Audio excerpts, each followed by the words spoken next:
Hello, everyone, and welcome to the Uplifting Impact podcast. I'm Deanna Singh, the Chief Change Agent for Uplifting Impact, and I am so excited to be hosting you yet again on another one of our wonderful Uplifting Impact podcasts. And I get to say wonderful already from the beginning because I am with one of the people who has been into this work and doing it so well. I'm almost like anxious to just get started and to talk to her, but also anxious because I'm so happy for you that you're going to get a chance to learn from her and to learn from her wisdom too. So today we are going to be talking to Marsha Jones, and Marsha Jones is the Executive Vice President and Chief Diversity Officer for the PNC Financial Services Group. In this role, Jones leads the development and implementation of strategies and programs that help further build and sustain a talented, diverse workforce and a culture of inclusion. She is frequently a guest speaker, a panelist, a lecturer on all things related to diversity and impact, and really what it means to build inclusive cultures, especially along the lines of corporate innovation. Her accomplishments are in the field of diversity are numerous. We can't list all of them because, Marsha, then we would have no time to go into all the wonderful things we're going to learn from you today. But trust me, they are numerous, including being considered one of the 25 most influential women in business by the Network Journal. So, Marsha, we are excited to have you on our show. Welcome. It's a pleasure to be here with you, Deanna. Thank you. Thank you. And there's so many things that I want to talk to you about, but one of the big questions that I would love to hear your thoughts on are just as you're looking out into the market and you're looking out into the field and out into the sector, what are some of the most emerging issues that you're seeing from a diversity, equity, and inclusion space? So I would say that certainly all of us in corporate America are in a transition in terms of what is going to be this new work environment. And to some extent, the same way we're talking about the current situation that we're in terms of the Great Resignation, many folks are actually referring to this new work environment as the Great Experiment. And the reason why is because no corporation really knows what the reaction is actually going to be in terms of the decisions that they're making relative to back to work. We do know that our employees have, in fact, made their voices heard, that there is the need for organizations to continue to listen to our employees and to be able to develop policies that are really going to resonate with those employees so that they can, in fact, retain them, help them to develop, and to demonstrate that the purpose and the values of each of those organizations actually continue to resonate with the employees there. Because employees are now, particularly after this pandemic, they've had an opportunity to be able to sit back and to consider, what values do I really have? What really is important to me? And so the work that they do on an ongoing basis has to be able to be relevant to those values so that when they wake up every day, they feel energized to be able to go into the office or wherever that workplace happens to be and to be able to make a contribution that's going to make that organization most successful. And so as we think about this great experiment, we will all be learning from each other. We'll be learning from the reactions that our employees have. And I believe that it will evolve, if you would, over time. And just as we say that every corporation has a unique culture, and you create an inclusive culture that is going to resonate with that particular organization, I think every organization is going to find that how they react to this new environment is also going to change and is also going to be customized, if you would, to that particular organization as well. So as we think about the role for diversity and inclusion practitioners, I always share that the beginning of your journey is really to hold a mirror up to your organization and to find out what that culture actually is, where they are in the journey, and what really is going to resonate with them. And I think the same is going to be true in this new work environment that we're in, that our practitioners are going to need to hold the mirror up to that particular organization and make a determination as to how can they, in fact, add value relative to the circumstances that, that they see. There's so many things that you said about that. The Great Experimentation. I am going to start using that because I think that's an even better way to talk about the moment that we're in right now. I mean, there's just so many things that we've never had to experience before. There's so many things that we're being called to. And I think, I've been coaching a lot of leaders through this time period, especially as it relates to all of the different things that, they're managing. And I said, well, look at it this way.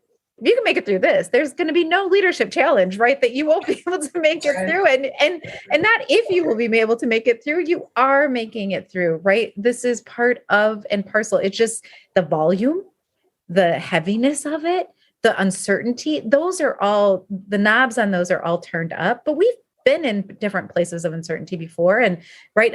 So this is just like the greatest test of your leadership capacity. And you'll get through this, right?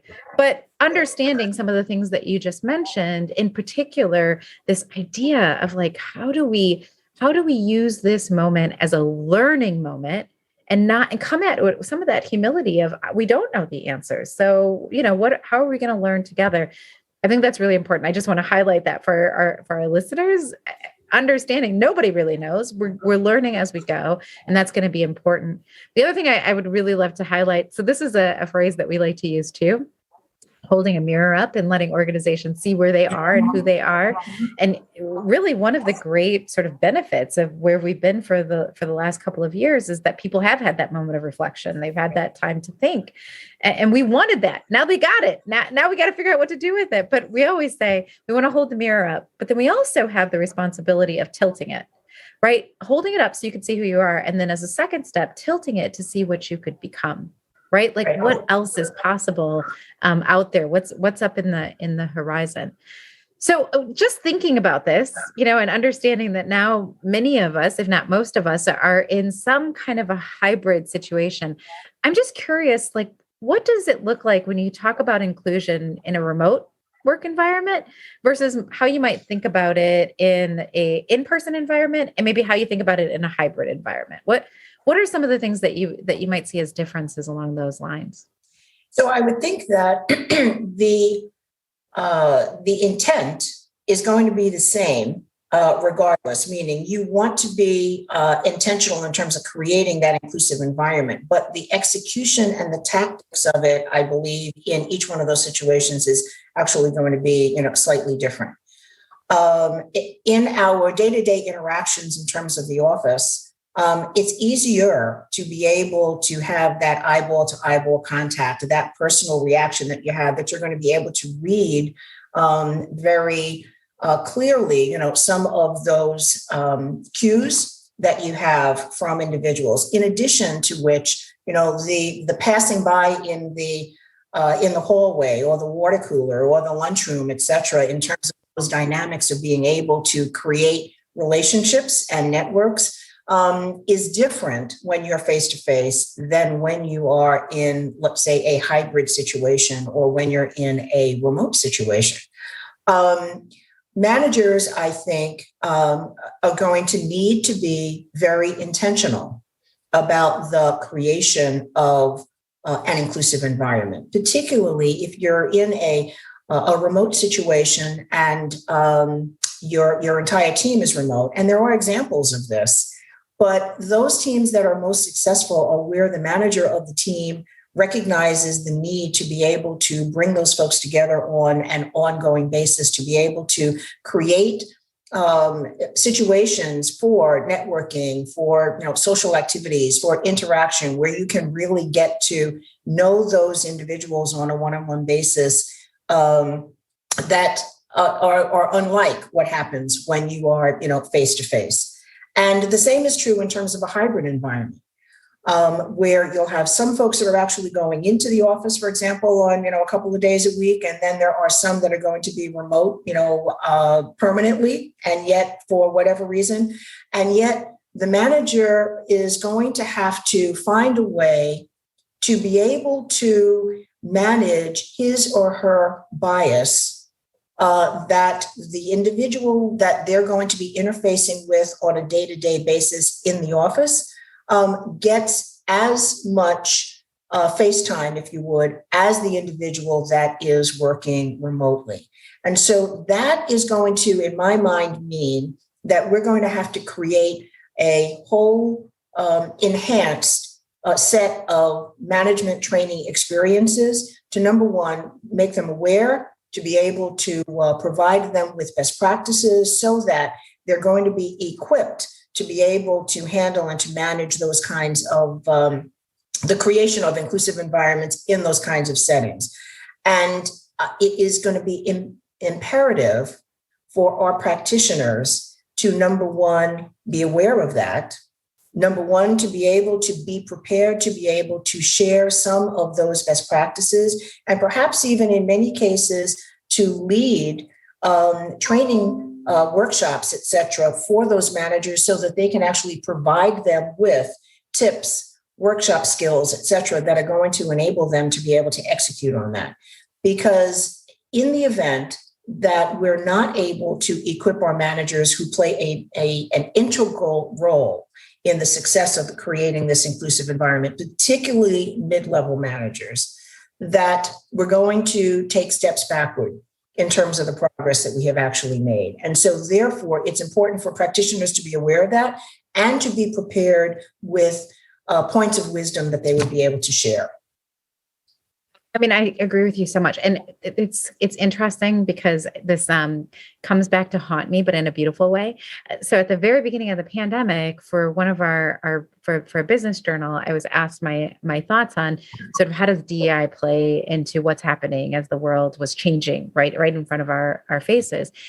And I wrote a piece that said, hey, look, team, if you are not engaging your DEI practitioners in this conversation about how to manage COVID, you are making a huge misstep, because not only are they going to be really helpful in understanding how to make the transition out, right? Like make the transition to this remote world, but they're also going to be the ones who are going to be most imperative as you think about how to make a transition back to whatever the new normal is going to be. And so I say haunt me because it's out there, right? And it was at the beginning, people were like, wait, these seem like that's operational. This is, HR, this is not DEI. And so I got a number of people who were like, I don't, not so much that they didn't see the connection, but they were a little hesitant, a little resistant.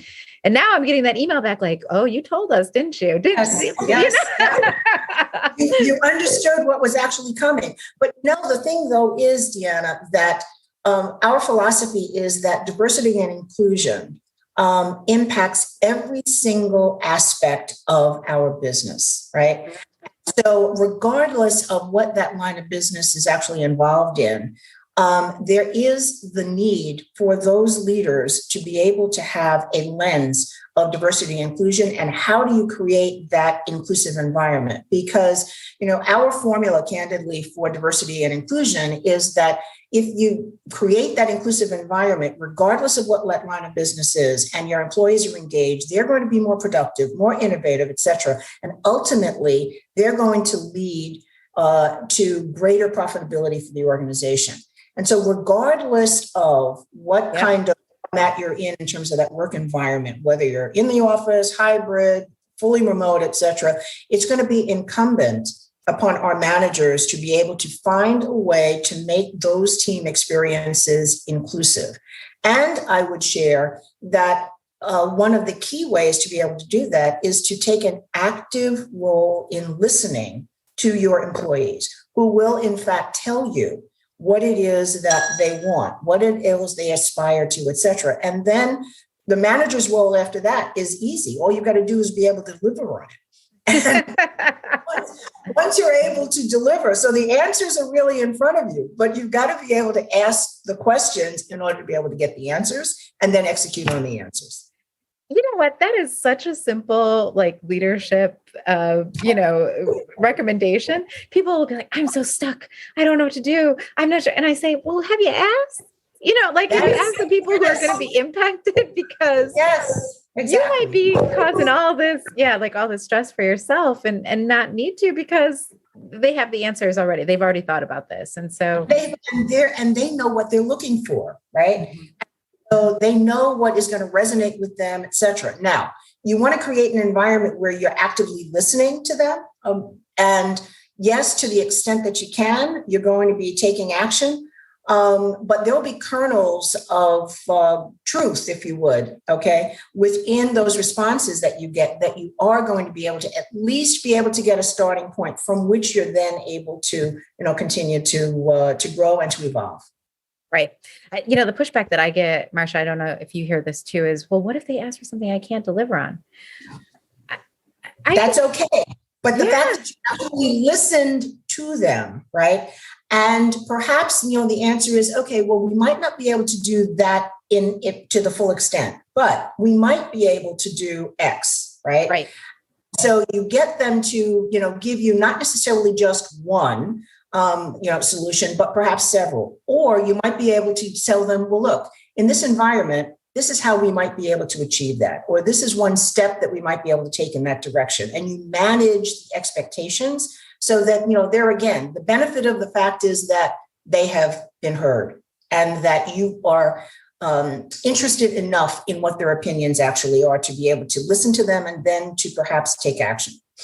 Yeah, I agree. And I also think that sometimes we don't really have, because we think that the scope of what they might ask for is so limited to what we see and what we can perceive, that we're afraid that we're going to ask. But oftentimes, and more often than not, right, I can't statistically prove this, but what I've seen just in my own practice is that what they ask for is totally doable, right? Because they've already gone through all of the sort of internal process, right, to determine whether or not, this is even something feasible that I could ask for. And then if they do ask you for something that's completely like, oh, we can't do that, we can't, what it at least does is gets you thinking, right? It starts to create some of that very innovation that all of us are so desperate for. Because I just really, I would like to underline what you just said, right? Ask, listen, it's okay. Don't be so scared that you're stepping in the way of the innovation that could exist on your team. Yep. And don't always feel that you have to have all the answers, right? Right. Because there's so many of our managers, particularly new managers. And so in this workforce now, with the Great Resignation, with, new generations that are coming into management, perhaps for the very first time, they're under the misconception that they have to be able to be perfect, that they have to have all of the answers. And that's not at all the case, and it's important for them to feel comfortable about asking and asking their teams for their feelings, their input, et cetera. So I have one quick question for you. And I'm just curious around that last point, right? Because we've been talking a lot about what it feels like from a manager to employee standpoint, but our managers are also in this moment, right? Our leaders are having this moment of real emotional, mental, physical fatigue because of all the things that are being pulled from us. What are there any things that you would offer as, for people who are either DI practitioners or in the space doing this work, that you can offer as a way to manage some of that emotional and mental impact that the work really does, start to have on you? I would say that certainly the mental and emotional impact was there even before the pandemic, right? Right. Yep. There before, there is in fact known burnout, if you would, relative to D&I practitioners because it is so emotionally involved, right? And so, number one, and it's like anything else that you really give your whole self to, because this is in fact an area where you give so much of yourself because you really are, if you are authentic, you are very passionate about what you're actually doing. So you need to be able to remind yourself that you have to take care of yourself, right? Mm-hmm. You be able to establish some way to be able to release, if you would, the stress that's there. Very often there are any number of networks of individuals that get together on an ongoing basis, either formally or informally, just to be able to support one another and to be able to share best practices, which is really a safeguard, if you would, for all of us. It's important on a daily basis, and this is, I think, not only for D&I practitioners but for anyone. At the end of every day, to be able to look at the day and say, is there something that I'm really gratified to have accomplished? Is there something that I have made a difference in? And if there is one thing, regardless of what that happens to be, however small it is, then recognize that that's a step forward that you have actually made.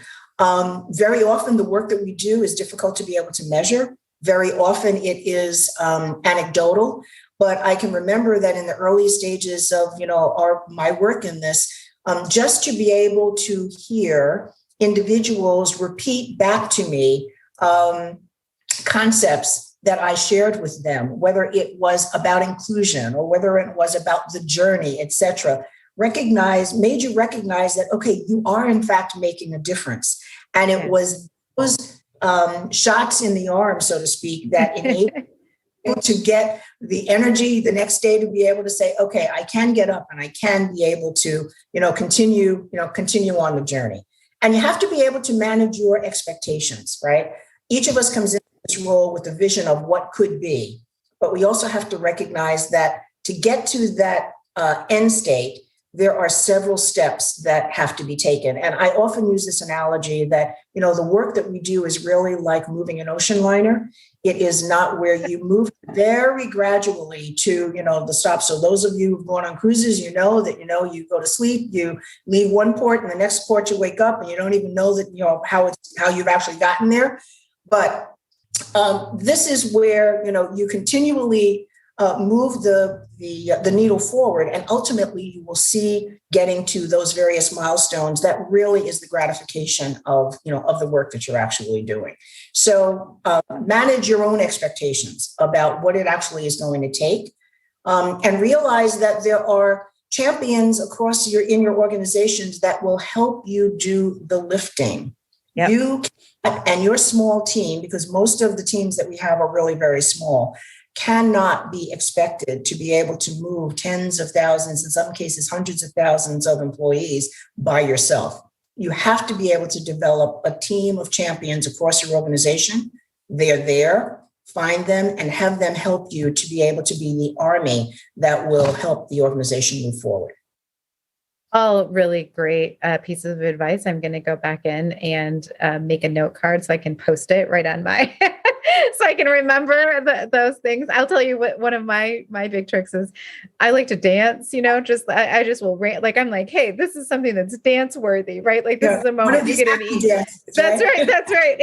Like I get this email or something on social or somebody, reaches out to us. And I just take that moment because the joy in the work for me is seeing people grow, but it's also in understanding, right? That everybody's in different places and that could look different. Success can look different on different days. So that's really, really awesome.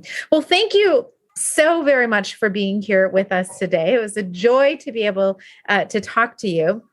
I know that there are people who may want to follow you or follow the work that PNC is doing. What's the best way to stay connected? So I would say right now, the best way would be to reach out to me at marsha.jones@pnc.com, and we will begin to stay connected. Fantastic. We'll make sure we put all that information in the show notes, but it has been wonderful to talk to you. I'm so glad that we got a chance to go through all of these different ideas and really go deeper into how DEI leaders can focus on what's going on in this comeback to work, whatever it means for your organization in particular. So for all of you who are joining us on the Uplifting Impact podcast, so grateful to have you here with us for another week. If you're new, welcome. So glad that you were with us. Please share. We here at Uplifting Impact believe that the more people who are talking about these things, having these conversations, learning from one another, the more impact we can actually have on the world. We also really appreciate all the questions and comments and suggestions that you have for guests. So please keep those coming. You can do that through LinkedIn on either my website or for looking at me for Deanna Singh or my co-host, Justin Ponder. We love hearing from you. See, we want to listen too, because we want to learn what are some of the things you might be struggling with or questions that you might have. So until next week, keep on uplifting the impact. Thank you.